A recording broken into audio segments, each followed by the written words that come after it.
Things were changing already as we got into the flight. At that period, there was already an escalation of the pandemic. Fifth Avenue went from a street that is nonstop traffic, nonstop, to me sitting here and not seeing a single person throughout the day. This is New York City, and that's Central Park.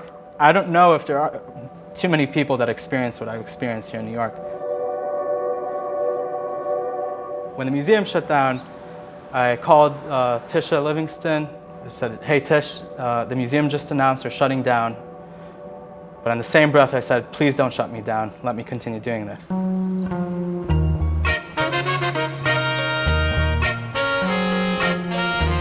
My name's David Litvin. I'm from Tel Aviv, Israel. I'm a crop specialist, indoor crop specialist at 80 Acre Farms. There's an exhibit at the Guggenheim Museum here that's called Countryside the Future, which is curated by Rem Koolhaas. Did this exhibit at the museum discussing sustainability, the countryside in general, and migration of people into cities. They wanted me to come here and live here for 6 months and do this. I wasn't going to turn it down. People are like, what the heck is this? And I explain, and that's what I'm doing here. That's my mission here, is to educate. There you go. That's so beautiful. There's nothing on them. There's no pesticides. There's no chemicals. So you could just pop them in. We're able to grow inside, and we're not dependent on the weather. Right. In a few years, I want a farm like this in every neighborhood, because not only is it going to give the local food, we're able to give jobs to the people in the community. They're good? Oh my God. That's a tomato. Yeah, we like them. We're pioneering an industry. Not me specifically, but there's a few companies leading this industry, and it's just in the beginning. We're just getting started. This industry is just getting started. Oh my God. Oh my God. Amazing, yeah? Amazing. So the fascinating things about hydroponics is the control I have of the root environment and the nutrients that the plant has access to. What we do is exclude everything and add everything back in a controlled manner.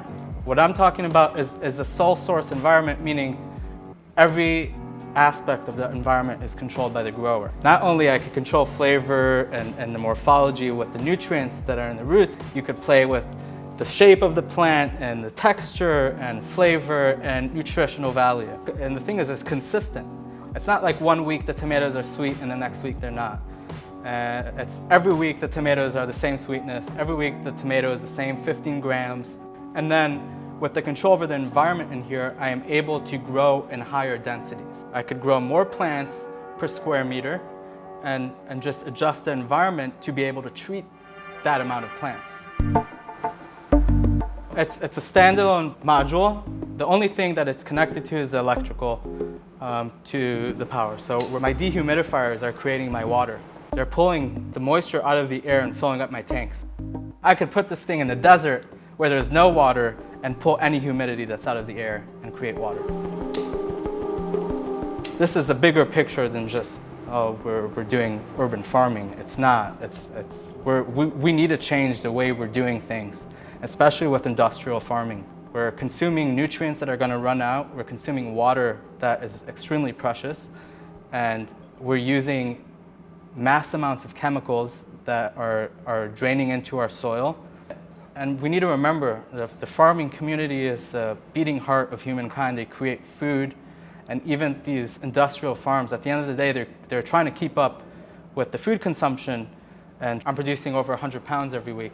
That's 12, 13 cases every week. And at a time that I literally go to the store and see that there's no produce on the shelves, it's meaningful enough for me to not even question it, to stay here.